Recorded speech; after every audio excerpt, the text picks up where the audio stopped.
it's been a widely accepted and rarely questioned belief that a strong corporate culture goes hand in hand with success. However, a recent study has cast some doubt on this principle. After all, the authors of the report argue for culture. A company's build-up may be strong, but wrong. There is little point in every employee marching to the same tune if they are all marching in the wrong direction.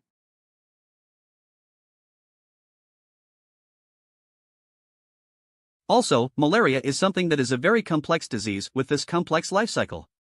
That means that if you're going to eliminate it, you have to be able to target cute parasites and humans.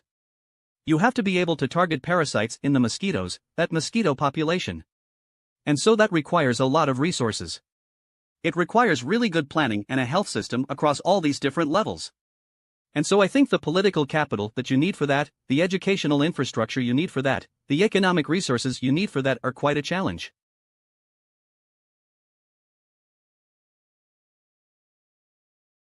I'm going to argue that the tremendous increases in productivity that we associate with the Industrial Revolution originate not so much from changes in science or technology or new inventions, where England was far from unique, as from changes in attitudes towards morality, towards what constituted the good. Attitudes towards property, which became in England individuals long before it did on the continent. Attitudes toward the proper role of government. And together, these attitudes constitute much of what the Luddites were protesting against.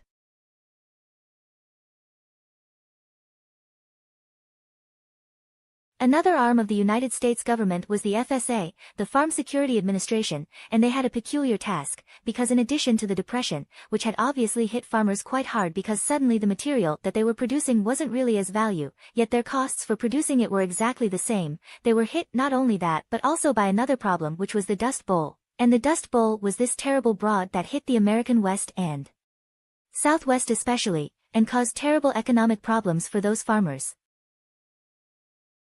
Down the entire economy. High engineer prices put the kibosh on consumer spending. Runaway inflation was poised to take off. David Weiss is an economist at Standard & Poor's. He says in the end none of those things happened in the final 3 months of last year.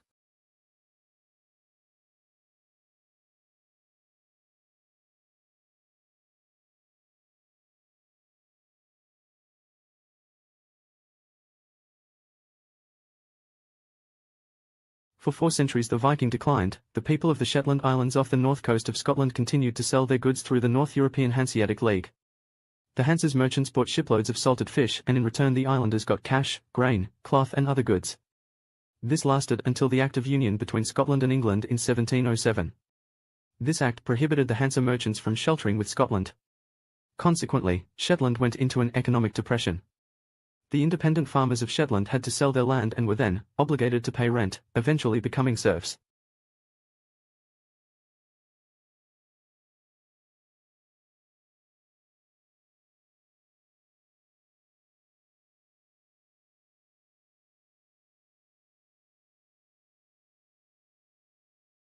My hero is Marie Curie. She was a Polish physicist and chemist working in France, and she did conduct pioneering research on radioactivity. She was also the first woman who won a Nobel Prize. Marie Curie is my hero because she showed a lot of determination in following her career path and her passions. She also showed a lot of patience in working for years to receive results from her experiments. And Marie Curie, she designed and built the first mobile X-ray machines. She worked on the front lines of the First World War along with her daughter saving soldiers.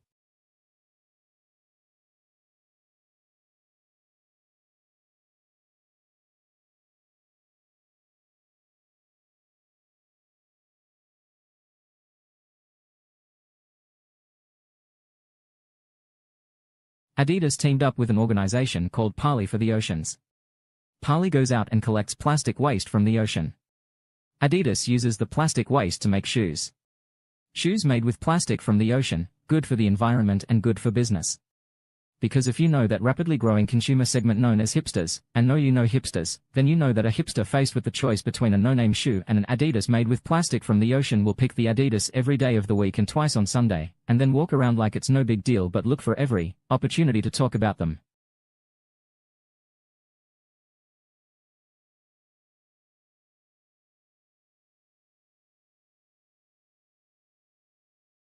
Signs that secure borrowing remains robust and firm data on manufacturing and retail sales, released on Thursday, painted the picture of an economy that has yet to be cooled by the recent state's spate of interest rate rises.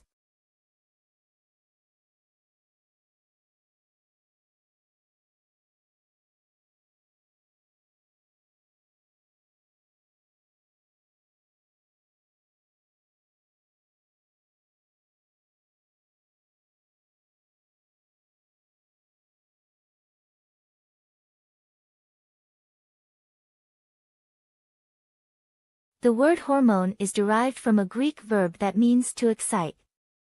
Hormones are found in all multicellular organisms and function to coordinate the parts of the organism.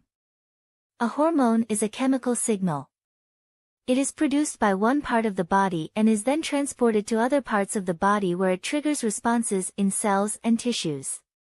The concept of chemical messengers and plants first emerged from a series of classic experiments on how plant stands respond to light. Think about this: a houseplant on the windowsill grows toward light.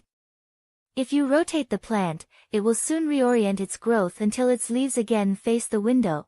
The growth of a plant toward light is called phototropism in a forest or other natural ecosystem where plants may be crowded.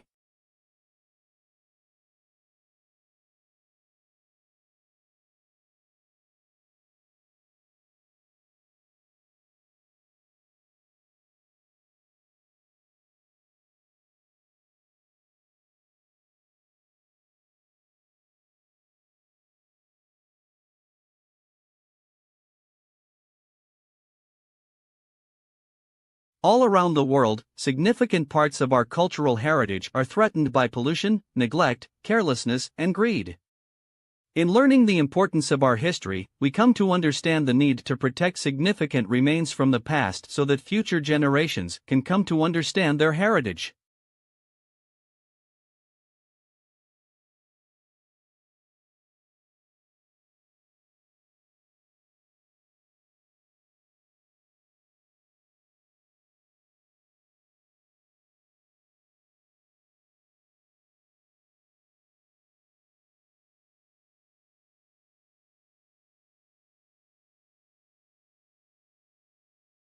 Dogs are not just man's best friend.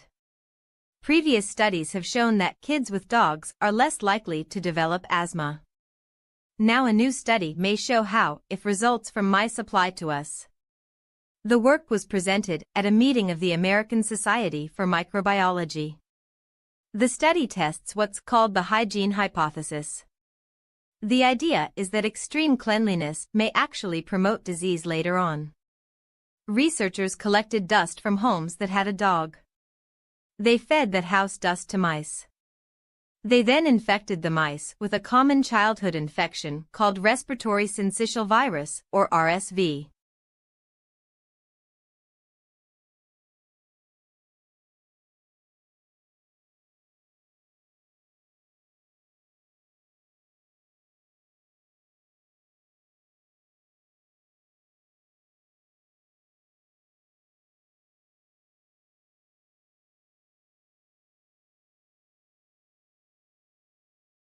Jack Nicholson, playing the crazed caretaker in The Shining, makes me reach for a blanket.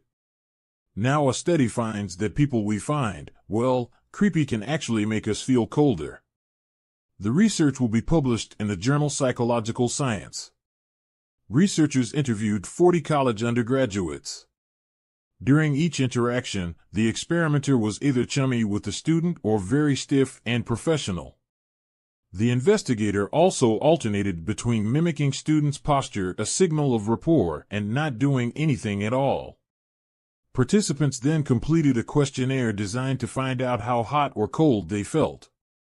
The results showed that the subjects actually felt colder when the investigator acted inappropriately or sent mixed signals.